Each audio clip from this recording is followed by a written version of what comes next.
Good morning, and thank you guys all for joining us today. We are coming to you from a very cold and rainy Gainesville, Florida. So hopefully it's a little bit better in your part of the state. Florida Agriculture in the Classroom is a nonprofit organization that connects kids to healthy food and Florida agriculture through educational resources, teacher professional development, grants, and other farm to school programming. FAITC has a vision to ensure that every student in pre-K through 12th grade education is aware of and appreciates agriculture and natural resources in Florida. I am Becky Sponholz, the Executive Director of Florida Agriculture in the Classroom, and we are hosting today's virtual farm field trip. Tiffany Torres, our state school garden specialist, is with us today behind the scenes on site at the lab. Breton Homewood, a UF IFAS food systems specialist, is also assisting us today on site. A few housekeeping items for you guys today. Most of you are probably used to Zoom meetings where you have access to turn your video and microphone on and off. Today we are using Zoom webinar where you will not have those features. If you are able, please rename yourself as your school's name and grade level so that when you guys are asking questions, we can let everybody know where you guys are from and what questions you guys are asking. We would love for you guys to ask questions throughout the entire tour, and we'll get to as many of them as possible as we learn about the UF IFAS Honeybee Research Lab. To answer a question, you're going to use the Q&A function at the bottom of your Zoom window. You will see that the chat feature has been disabled, and you will only be using the Q&A. There are quite a few of you guys joining us today, and we're super excited about that, but there's a good chance we won't make it through all the questions. But any questions that we don't make it through, we will make sure to record all those, get those answered, and send them back out to you guys via email. If you are joining us on YouTube today and you have a question, just type it into the chat section and we will monitor that as well. Unfortunately, due to the weather today, it is definitely very cold and very rainy. We're not going to be able to open one of the research hives, but we're still going to have some live bees and an observation hive for you guys to see at the end of the tour. So at this time, I'm going to pass it over to Amy to start the tour.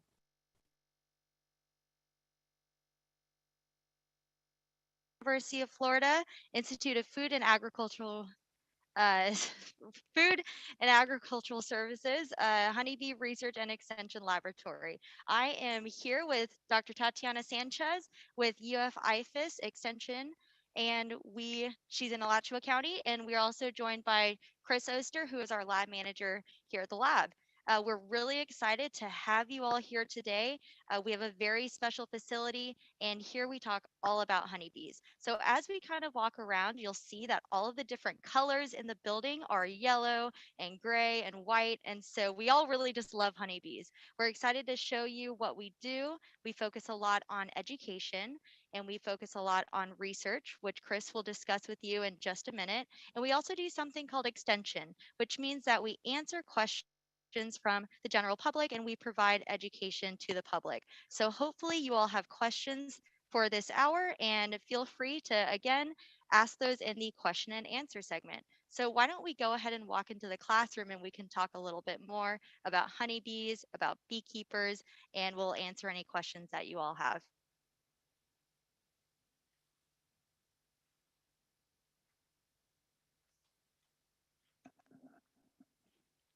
All right, so as we walk into this classroom, this is really where all of our courses happen. Again, you'll see it's very bright yellow, gray, and white.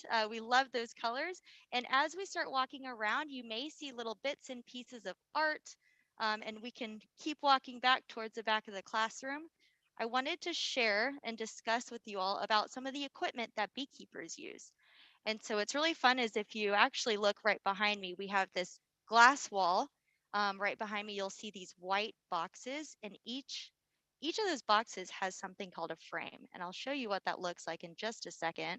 But when we look at these boxes, there are about 40 to 60,000 honeybees in each one of those boxes. And so we primarily use a lot of these for educational experience. Normally on a day when it's not cold and raining, we'll go into the apiary, but bees actually don't like cold and they don't like rain. Just like we wouldn't want to go outside and sit in the cold and rain, the bees also don't love that. And so today we're not going to go into the apiary, but we've set up some bees for you to still be able to look at. All right, so we have Tatiana here in a full beekeeping suit. There are lots of different types of beekeeping suits, but this is basically what Can we you, wear. Amy, Amy, just Yeah, hang on for a sure. second. A couple people are saying they can't see anything. So I'm not sure what's happening because I can. Okay, so So some people just, are not able to see anything. So maybe we'll try to zoom the camera in a little bit closer just to take a look. can somebody go ahead and put in the Q&A if you're seeing anything now? Oh, so other people are seeing things. So I think we're good. Okay, thank Okay, you. good, Sorry, good, keep good, going. good. No problem. All right, so Tatiana is wearing a full suit. You can see there are zippers that basically enclose her into this suit, and that way the honeybees are not able to go inside to her suit because we all know that honeybees do sting. Now, the one thing about honeybees and their stingers, they actually can only sting one time, and it's only the females. Those are the only ones that can sting. And so usually honeybees really don't want to sting you, but we wear the protection just in case. Primarily, we want to make sure that our eyes are covered. So you can see on Tatiana's face, there's this net. And so she's able to protect her face. She also has gloves just because if she's working the bees with her hands and she's working with different pieces of equipment, that they're not stinging her hands as well. All right, now we look at the different types of equipment. So we're just going to go through some of the pieces of equipment that beekeepers wear. So this is a jacket style, and it also has a veil, and it's connected to the jacket. And so if beekeepers don't want to wear that full body suit, they can just wear the jacket style as long as they wear something like jeans or bright colored pants. Now, honeybees really don't like the color black. And the reason for that is sometimes they may think that it's a bear trying to steal their resources. And so that's something that's really good for beekeepers to know, or anyone interested in bees, is if you're going and being around honeybees, that you're typically only wearing brighter colors. Now, some beekeepers really just want to cover their face. And so this is just a veil that they can put over their head that just protects their face. As beekeepers become more comfortable with bees, the bees become more comfortable with the beekeeper. And so a lot of beekeepers will just wear a t-shirt, or they'll wear a long sleeve shirt, and sometimes they'll get rid of the gloves in general. And so the bees will normally, we say that they can normally know who their person is. And so I always am very careful when I go and work newbies, just because I want to make sure I'm covering up, because I don't know the personality of the honeybees at that time. And so just depending on how comfortable you are with bees, how much you've been working with bees, we also have this really cute bee suit, and we've put 5-year-olds and 6-year-olds in this bee suit. And so this just goes to show that beekeeping is for uh, ages, people of all different ages. And so this is kind of fun to see this tiny bee suit.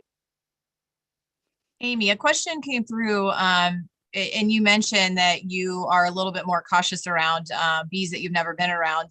Do they get to know you as you work with them? Yeah, that's a great question. And so honeybees can actually identify different shapes, they can identify different people, and the ways that they communicate with each other is through pheromones. And so that's just, someone's scent and how they smell. And so honeybees can identify the people that are working the colonies. And so if I were to go into a colony over and over again, they would get familiar with what I looked like, my shape, and my smell. And so through time, they would be able to identify who we are, and sometimes that makes it a little bit easier to work those colonies. In between visiting different hives, do you need to make sure the suits are washed because of disease management? So that is also a really great question. Our suits, we do wash after we use them, but we don't wash them in between different colonies that we work. So we may work 4, 5, 10 colonies, and we would wear the same suit as we go into each one of those boxes. And then at the end of the day, we'll go ahead and wash all of our suits. Pineapple Cove Classical Academy wants to know, why can only female honeybees sting? Yeah, that's also a really great question. So, with all insects, actually, females are the ones that sting. So, if you think about even mosquitoes, so the mosquitoes that bite you are the ones that are female. Male usually are not the ones to do so, and so that's true with most insects. And so, honeybees are definitely one of those. So, we'll go just quickly into honeybee biology, and towards the end of this field trip, you'll actually hopefully get to see the queen and a worker and a drone bee. But there's typically in a colony one queen bee. She's a little bit longer, a little bit bigger than the rest of the colony. And then the rest of the bees are basically female. They're called worker bees. So we call those worker bees, and they do all the jobs in the colony. Tatiana will talk to you about that in a bit as well. And then we also have the drones, which are male. So drones, again, they are male, and their only job in the colony is to reproduce with other queens from other colonies.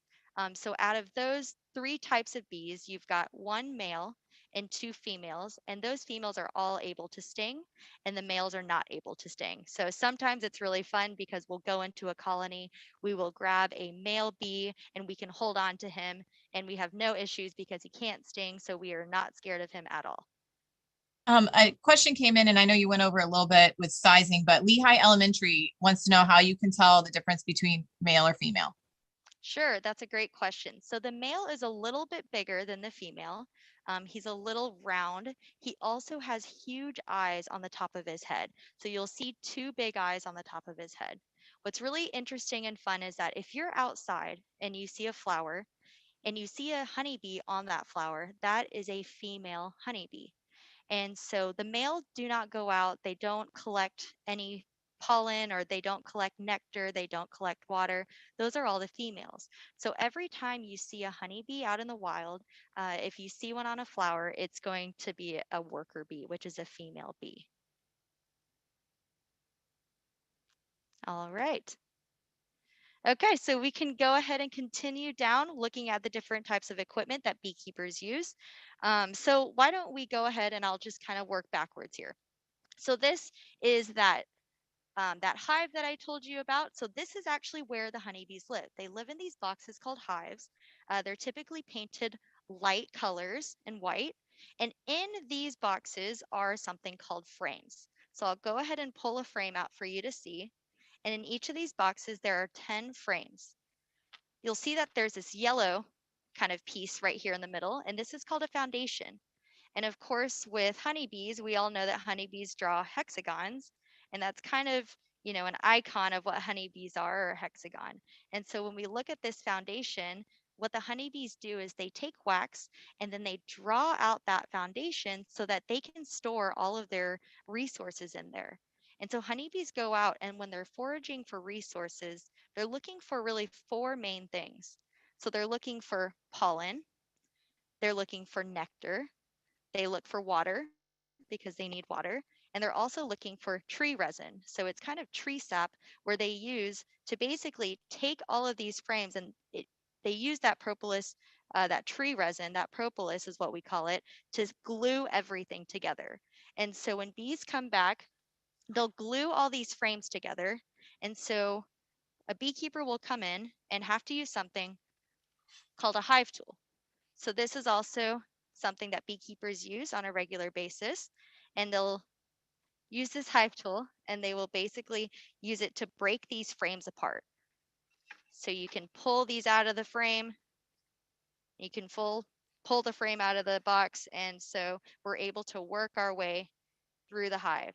And so what beekeepers are doing, they're basically looking to see how much resources the honeybees actually have. And so the honeybees live on the frames. They are all doing different types of jobs.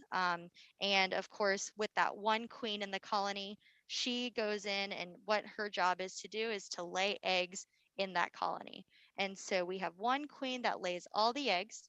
We have the worker bees, which are the female, and they go through and they pack all the resources, they clean the colony, they go out to forage for those different resources, but ultimately this is their home. So if you think about your family lives in a home, and so that's this hive, and so that's where all the honeybees live, is in this box. A quick All right. question on that Yes. box. So I see that it's painted. Is that just decoration, or does it have a purpose?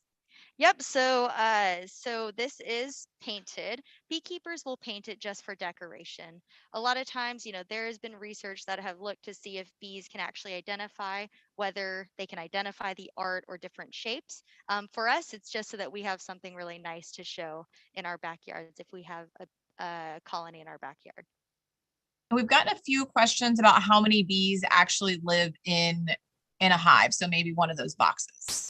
Yeah, so in one of these boxes, it's probably around 40 to 60,000 honeybees that live in this box. Depending on the time of year, sometimes it dwindles down to less, and sometimes when there are a lot of resources outside, if there are a lot of flowers, then that's when they start to kind of explode out of these boxes. And so what beekeepers will do is they'll take another box if there are a lot of bees, and they'll stack them on top of each other. So a lot of times when you're going out and if you see a beekeeper, they may have just one box or they may have multiple boxes stacking up on top of one another. And lifespan of the workers versus the drones. Is there a Yep. difference? So there's a little bit of a difference, but generally speaking, honeybees live about 4 to 6 weeks. And I'm trying to go through. We have so many questions. It's amazing. That's great. From Sandalwood, how many bees can be produced at a time? I guess that's about the queen producing Yep, babies. so the queen, yeah, that's a great question. So the queen is the only one laying eggs in the colony, and she can lay up to 1 to 2,000 eggs per day.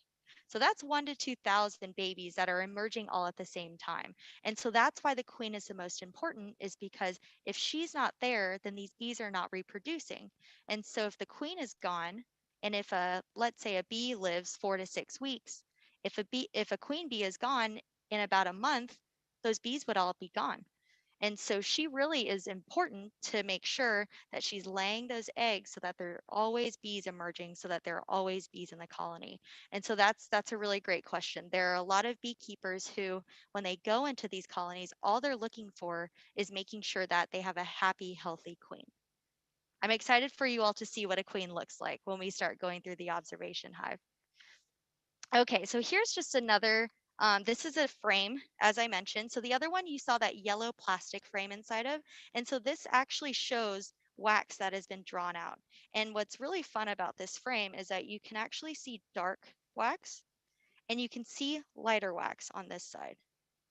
When you're looking at this, what's interesting is that this light wax means that so this dark wax is actually older wax. And so this lighter wax is new wax that has just been produced. Okay. The other stuff that we have here, so beekeepers use something called a smoker. This is called a smoker. It opens up.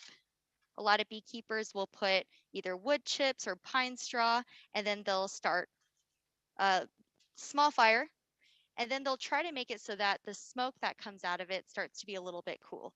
And so once we have the smoker, the reason why beekeepers use this smoker is because bees communicate through, again, the pheromones, the scent that we had discussed earlier.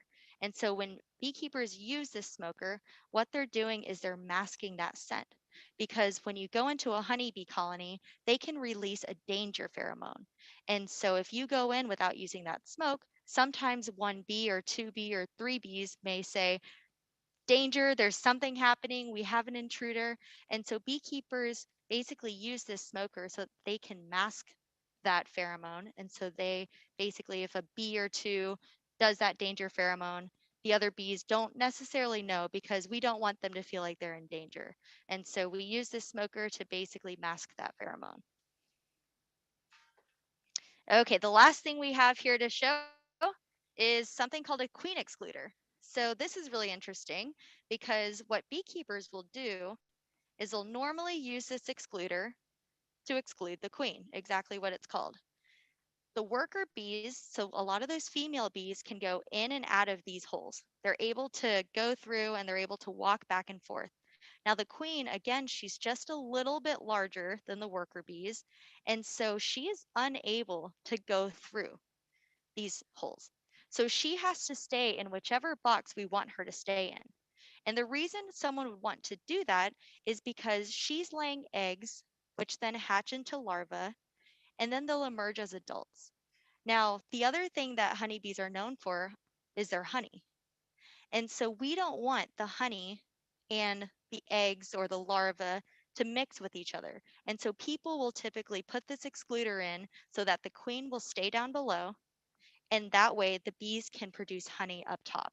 And so there's no mixing of honey because we don't want to eat honeybee eggs. We don't want to eat honeybee larvae. And so this is a really great tool just to keep those queens below that box. And then again, honey at the top. All right, Amy, we have a few more minutes and we've got lots of honey questions that I'm going to save for later, but a couple more bee questions. How long do the queens live? Yep, so the queens will live, it really depends on the queen, but there are some queens that live for up to a couple of years. A lot of people will have their queens for at least 1 year, 2 years, 3 years. But with that worker, they are only alive for a month or so, and the queen can stay alive for much longer than that. Do the females ever sting the males in the same hive?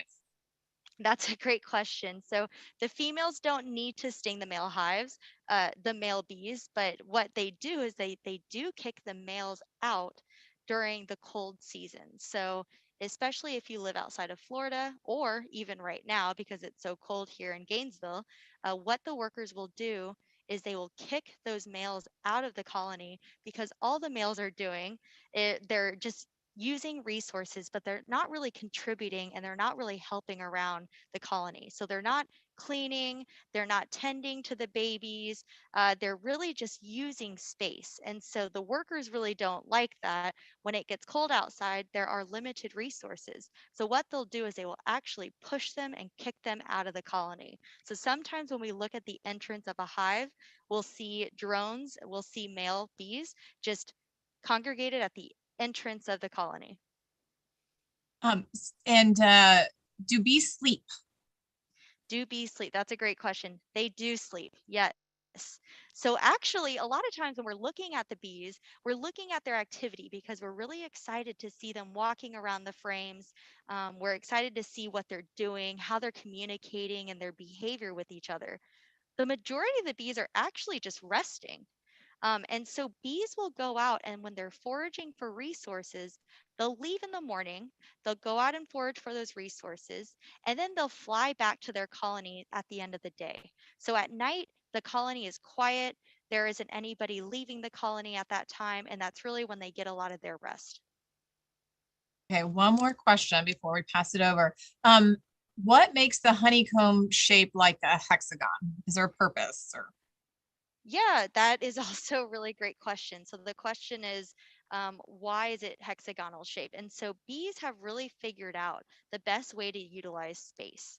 And so they've determined that with this hexagon shape, that's the best way where they can use every single crack and crevice and don't have any openings in their space. And so bees have just figured out that this is exactly the space that they need to store all their resources and to make use of all that space. Awesome. I personally have learned so much and this is really fascinating, but we're going to pass it over to Chris, who is going to take us into the lab. All right. Okay. Well, Chris is right over here. And so he's going to walk you into the lab, but we'll see you all in the honey house. Hey, so like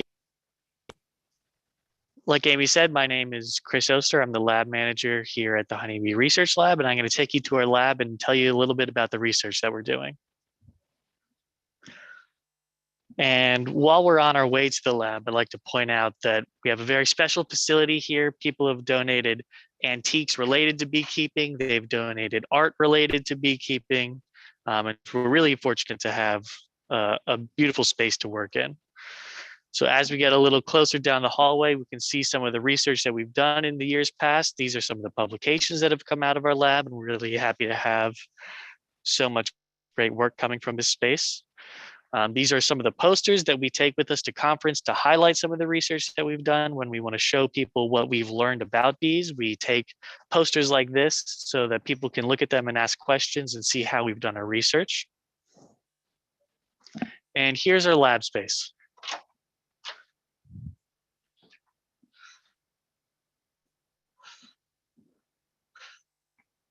So here we are in our Honeybee Research Lab. Like I said, there's no lab like this in the world. We're really fortunate to have this space. We have the capability to have around 20 scientists working in here at a time. Right now, there's just one, Jose over there. He's our postdoc. He's doing research related to honeybee genetics, which is something really exciting.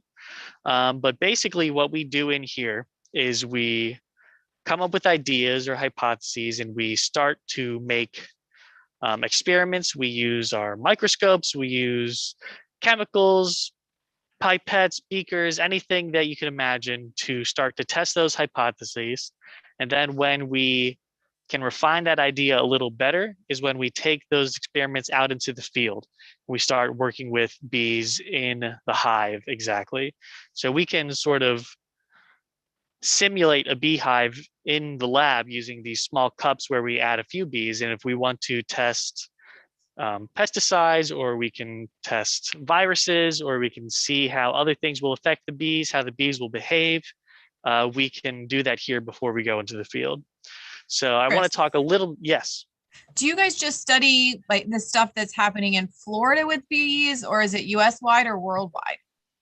Sure. So the whole purpose of this lab here is to study whatever the beekeeping or honeybee industry decides is most important. So currently, most of the research we do right now is related to a pest called a Varroa destructor. It's a mite. It's kind of like a tick, but on bees, and it feeds on their fat. And that is specific to not only Florida or the United States, but that is specific to the whole world. If we can figure out how to better combat this pest, it will not only benefit beekeepers here in Florida, but all over the world. There's only a few places left that don't have this very nasty parasite. So if we can figure out how to best combat it before it gets to those places, we'll help them out a lot. And if we can figure out how to combat it here in our own hives, that would be super useful as well. I'll just mention a little bit about that pest that I said, the Varroa destructor. When the bee is in its developmental stages of its life, it goes through a sort of metamorphosis, like, you know, how a caterpillar turns into a butterfly. A bee, it starts out like an egg, like Amy said, then it'll turn into a larva, and then it becomes a pupa, and it's sealed into those little hexagonal cells. And while it is in those cells is when the Varroa bites them and feeds on their fat bodies. And while it's doing that in their early developmental stages, they're very susceptible to viruses. And the bees have viruses just like we do, but theirs can be much more of a problem because we're still trying to figure out how to best combat them. So that's another area of our research is honeybee viruses. We have a student right now who's looking into a few different viruses and how we can best fight them, how we can treat them, how we can prevent them. There's other pests that we do research on. There's these small beetles that live in the beehive. Us beekeepers are very creative, so we decided to name that a small hive beetle. They're a very nasty pest to honeybees as well. And we're doing research on other fungal diseases, other viruses, and how honeybees interact with their environment as well. So we're basically doing everything we can to help the bees and do research.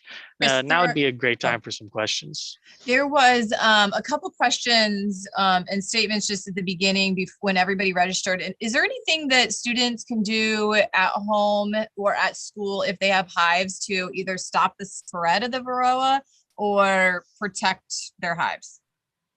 Sure. So if you are already a beekeeper, or someone in your family is a beekeeper, or someone you know is a beekeeper, what you can do is make sure that you're checking your hive for that Varroa destructor. What we recommend beekeepers do is they check their hive every month, and there's what's considered an acceptable level of these Varroa. And if you're above that level, you can treat your hive. There's a whole host of different treatment methods. There's pesticides, there's organics, there's vapors, there's solids, there's liquids. There's a whole host of ways you can treat to try to get rid of those Varroa.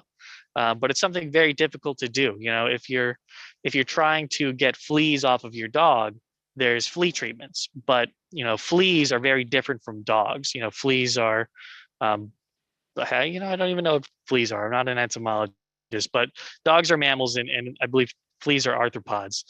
But in the honeybee case, we're getting an arthropod, the Varroa, off of an arthropod, the honeybee.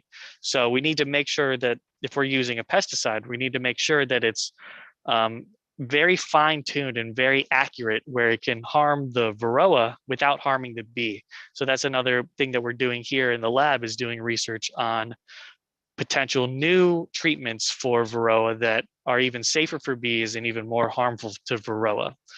But if you're not a beekeeper, I'd say the best thing that you can do to try to help the bees is to make sure that your garden, your yard, has a variety of flowers for the bees to forage on.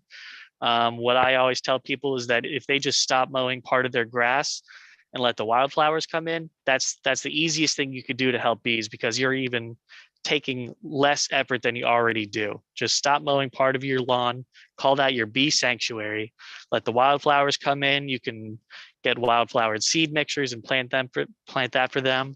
Honeybees need water sources. They use water to keep their hives cool. So if you can provide a little water source for them, that would be great.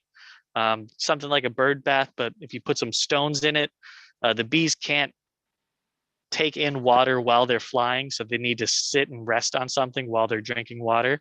So if you put some stones in a bird bath, you can get some bees taking up water to bring back to their hive there. There's a whole host of things that you can do to help bees without being a beekeeper. But if you want to learn more, I would recommend talking to a local beekeeping club or a county extension office and ask them what they know about bees and what you could do to help. All right, I have one comment and one question, because we got to move Sure. on to the honey room. But do bees, Cranberry Elementary, do bees carry diseases like mosquitoes? So mosquitoes can vector diseases to people, but from what we know right now, bees don't do that. I mean, people can have bad reactions to bee stings that can be very harmful, but to our knowledge, there's not like a bee sting disease that you get from getting stung. And the internet doesn't, or the Wi-Fi doesn't work in the red room, but we're going to show an image of it. Can you just really briefly tell us what that red room is and what happens? Yeah, sure. So like I said, we study a whole host of things here at the lab. And one of those things that we might want to look at is honeybee behavior. But when Amy was telling you about the hive and she was showing you those frames that we have to pull up and look at, if we want to study their behavior and we're pulling up those frames to look at it, that could be affecting their behavior. So we made this room specifically to watch bees and to make it so we're affecting them the least. So interestingly enough, honeybees cannot see the color red. So in that picture, if you're looking at it or if you saw it, you'll notice that all the lights in there are red. So to a honeybee, it's just pitch black in there. So we can watch them doing their thing, whatever we're trying to observe, while the room is red. And if you were in there, and I go in there from time to time, it's really hot in there. We keep the temperature at about 90 degrees Fahrenheit, because that's around the temperature that the bees like to keep their hive. So if we just put them in a regular glass observation hive, it would be too cool for them to last very long without having to expend extra energy. So we try to make that room as comfortable as an environment so we can observe their behavior as naturally as possible. That's amazing. Thank you so much. And we are going to hop over to the honey room and hear more from Amy. Great. Well, thanks for coming to the lab. All right, so we just moved down into the honey house, and so we've got really fun equipment here, but I just wanted to talk about honey and the honey harvesting process. We were already discussing the different types of equipment, and of course you all now are familiar with a frame and what that may look like. And so honeybees, the way that they make honey is they go out into the wild and they forage for nectar. And so that's what they're pulling out of the flowers. They pull that nectar, they bring that back to the hive, and then they pack that nectar into the different cells. So into the different cells that we have on this frame. Then they take their wings and they basically fan their wings down to make sure that the moisture content is about 15% moisture. Once it gets down to that perfect moisture content, what the bees will do is they will go in and they'll cap that honey with wax. And so when they cap that honey with wax, they'll cap it. And so we can actually, if I stick my finger in here, you'll see the honey oozing out. And so again, the bees will go out and they'll forage. They forage up to a 5-mile radius. So they can fly up to 5 miles to look for their resources. When we're looking at the frame here, we're not exactly sure exactly what types of flowers they're pulling from. And so if we harvest this is just what we call wildflower honey.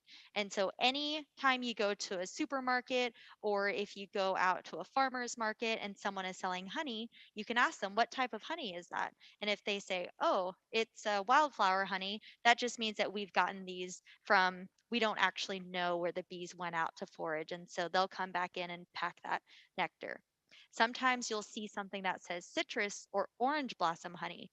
That's very common in Florida.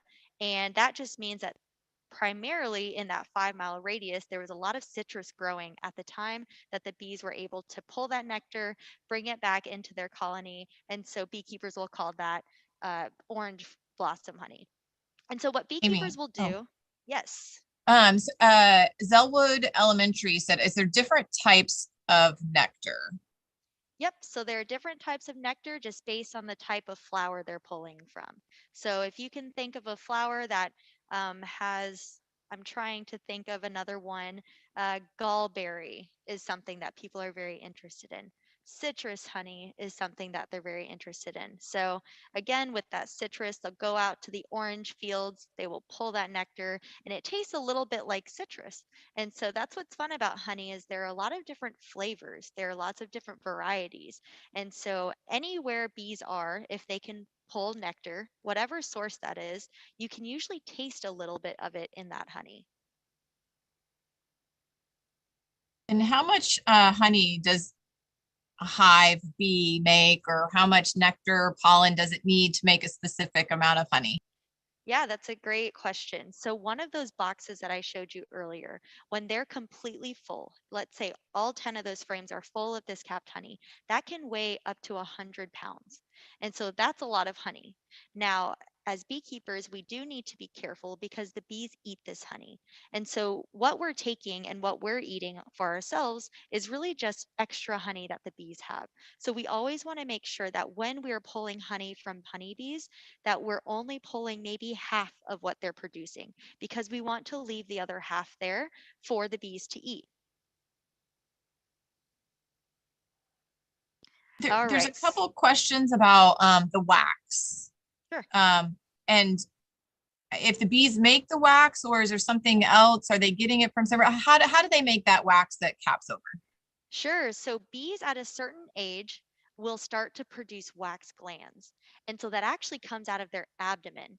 And so they have sheets of wax that come out of their abdomen, and they're able to pull those sheets of wax and basically put it onto this frame to make that hexagon shape. But the bees produce that wax, which is really neat because they only produce it for a couple of days, which is why it's so important, again, for that queen to be laying all those eggs, because we would like to see 1,000 to 2,000 bees at that age be able to produce the wax to make these wax cappings, or to just make the wax to draw out that hexagon shape.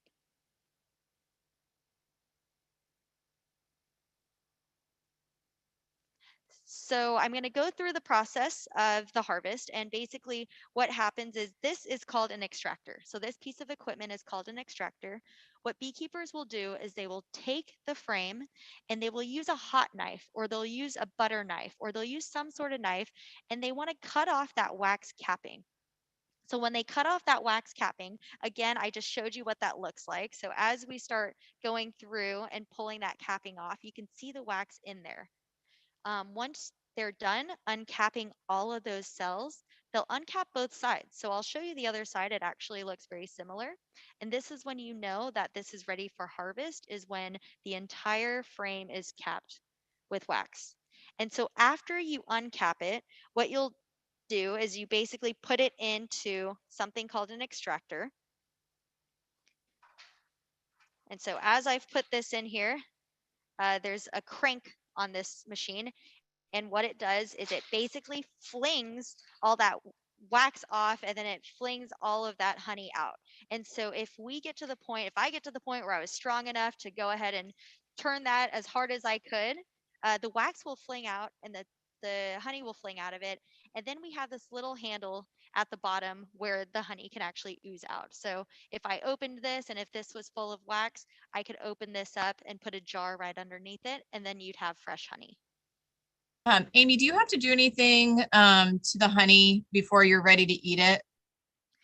That's a great question. So beekeepers don't need to do anything to the honey before you eat it. So you can eat it straight off the frame, which is what's so great about honey. So you can go through and I could just get a spoon and I could scrape that honey and I could eat that if I wanted to.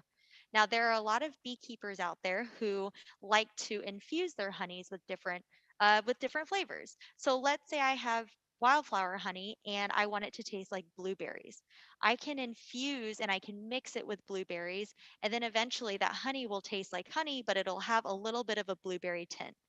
Other people have done, let's see, they've done blueberries, they've done chocolate infused honeys, which sounds very good. They've also done spicy hot honey, which has been really good on waffles, or if you like chicken and waffles in the morning, that's a great thing to put on there. And so if you like spicy foods, hot honey is definitely the way to go. Two-part question. How long does it take from when the bees go and get the nectar to when you can have honey, you as a human can eat it? And then why is it so sweet? Yeah, so basically with the honeybees, we normally tell people, let's say that you decide to start a honeybee colony today. If you decide to start it today, they need some time to really build their home. They need some time to make sure that everything is in the right place. And so we normally let people know that you usually want to wait about a year and a half or two before you can actually pull that honey from the bees. They need to get situated, they need to get more comfortable where they are, and then they need to, of course, build out that comb with the wax. And so if we give them time, we usually estimate and say it takes about a year and a half or two. So we do have to be patient with harvesting honey because again, we don't want to pull that honey too early because we don't want the bees to starve. And if they starve, they may die. And so we don't want that to happen either. And I don't remember the second part of that question. Why is it so sweet? Oh, so why is it so sweet? I'm not actually quite sure what the answer to that question is. I think it's just a natural chemical that honeybees produce, and so I think because it comes from that nectar, it is a little bit of a sugary substance anyway, and so that's just naturally sweet, is how it is. Well, there are still a couple honey questions, but we need to move back on so that we can go see the observation hive. So we're going to move back into the classroom with Tatiana. Thank you so much. Sounds good.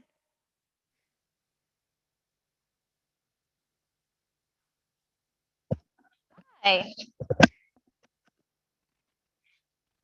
can you hear me? Yep, you're good to go. Thank you. So I hope you guys enjoyed the honey room and all your honey questions were really, really interesting. What we're gonna show you now is an observation hive.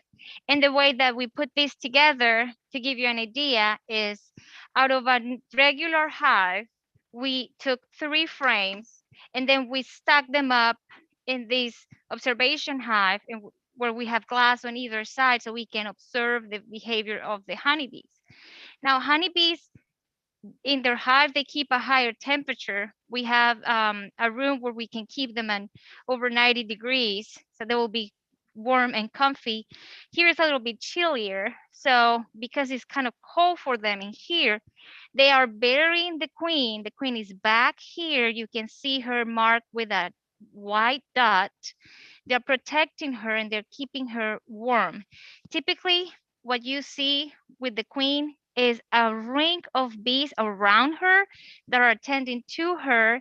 And the closer that ring of bees, that means that they really, really like their queen. If they will be a little bit farther from her, they're still kind of like getting used to her, but they are protecting her a lot. You can see that little ring of worker bees just around the queen bee underneath. So in these 3 frames, we put them here to show you a little bit of what you would see in a hive. And typically, the queen is going to find an empty cell on the inner side of the frames and is going to lay eggs. So most of the brood which is what we call all the young bees, are going to be in the center of the frames, and radiating out, they're going to be resources. So all of your eggs, larvae, and pupa are going to be here, and towards the um, around on the outside of that, you will start to see the resources that will be provided to that youth. So we have pollen here. They stack the pollen really close so they can turn it into food for the babies. And then we also have nectar on the outer side. We have a frame lower down that shows how the nectar is on the cells here. They are drinking some of that nectar. And when that nectar is ready, as Amy explained, they capped it over. And here is honey that is ready to go. Tatiana, Yes. so in looking at those 3 frames, the bottom one doesn't have as many bees. Is that because it's capped over? No, the bottom one is a frame that mostly has honey. Well, it has just a little bit of honey that is capped over. Most of it is actually just the nectar. You can see them congregating around the nectar and taking some of it. Most of the bees are on the top 2 frames because that's where the brood is. They're trying to keep themselves warm. And oh, look over here. I want to show you this little guy. It's a beetle. We call it a hive beetle, and this is a pest of honeybees. And we have created these little grooves inside the observation hive so they get there and we can see them. So that's cool to see. The bulk of what you see on these observation hives are worker bees. Now our queen bee is moving a little bit. You can see that her abdomen is much longer compared to the other bees. She's moving around, and what she's doing there, she's just inspecting different cells. And when she finds a cell that is suitable for an egg, what she does is she moves her antenna, measures that cell, and if the size is standard, she will lay a fertilized egg, which will turn into a worker bee. If the cell is slightly larger, then she will lay an unfertilized egg, and that will turn into a drone bee.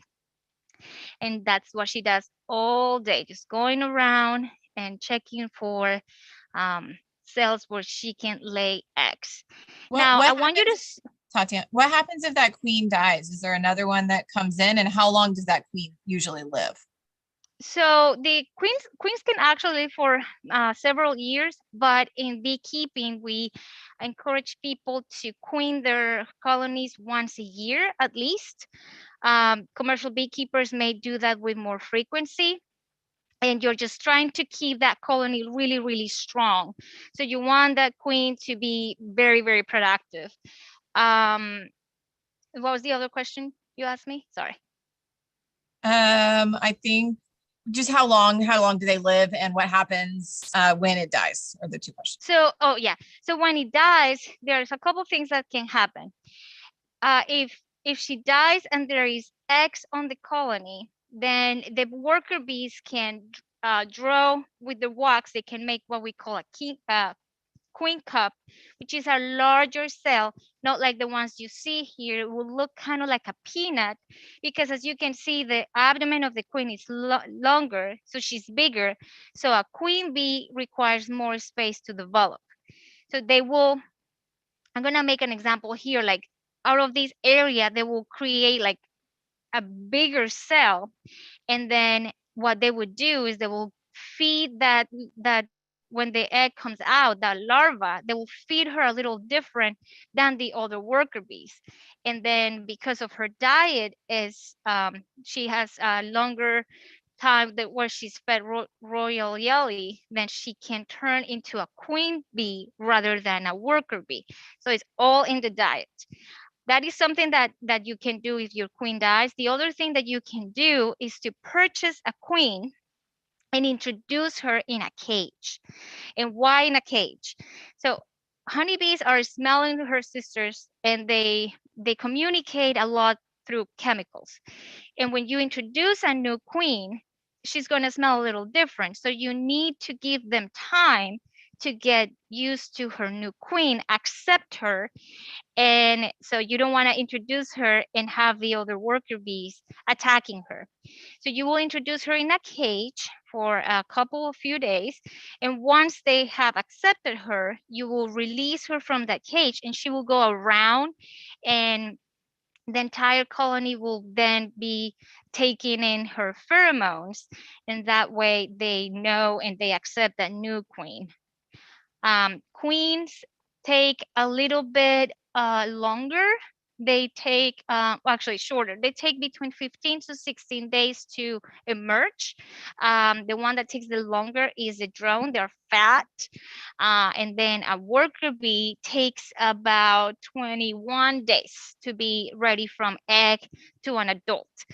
And as Amy mentioned earlier, once the honeybees come out, so they are going to be, all the eggs are in the center of the frame.